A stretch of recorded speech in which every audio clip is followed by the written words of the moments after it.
talking about last year, one of the things that we did last year was we had, Faisal Kamisa, Daniel Michaud in here, and we did a bunch of over-unders at the start of the season. And I don't know if you remember, Squid Game was a global phenomenon at the time. Right. This was before you turned corporate and you showed up. And you showed up. It was also the birth of the Derek Brandeo drops. And you showed up in cosplay to the studio. Yeah, it was. I don't think anyone really was convinced by that costume because my Squid Play or my Squid Game costume. Play. I don't know, man. It was a long time ago now. Was just like one random Nike tracksuit, and then I stuck a number on it. I don't know. It wasn't very convincing. Yeah, you and Chris. The really costume was just alike. I was Asian and I was on the show. Yeah. Anyways, we didn't do any over unders at the start of this season. Because, you were busy vacationing and things. So I thought, we could do some over-unders for the remainder of the season. Okay. So I'll hit you with some of these. We're revising our expectations, man. I hate this. But okay. Revising expectations. I hate this. Plus, I've slowly descended into being a degenerate gambler once again. So this is kind of on that track. Wait, hold on. Can I reveal what happened in the media room the last time we were there? What happened?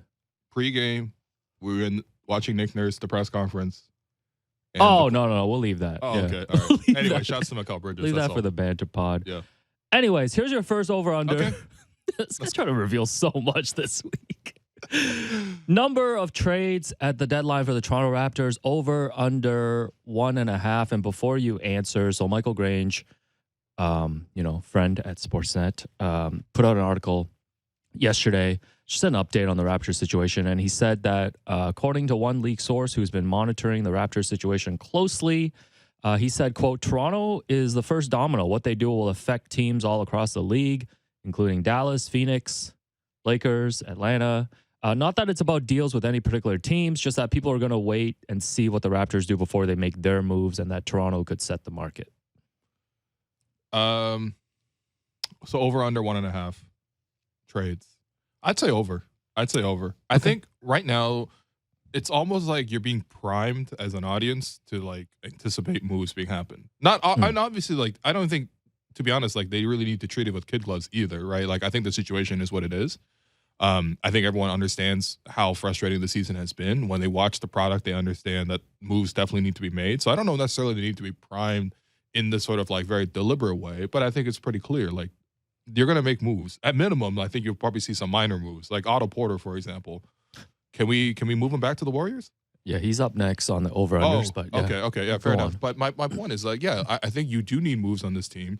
And look, I'm not saying that there's not two kinds of moves, right, in the sense that you tank or you contend, right? I think for me, I'm looking at a move where can you use this trade deadline period to realign your roster to address some of your weaknesses? And we've seen over time that the center position is a weakness. If they truly want to go centerless or whatever, then someone needs to emerge in that small ball center role.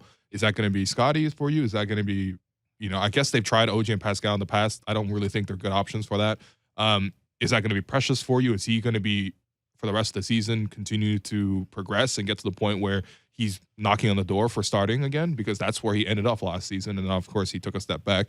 You need somebody to step up for you at center position. And then the new problem this year is point guard.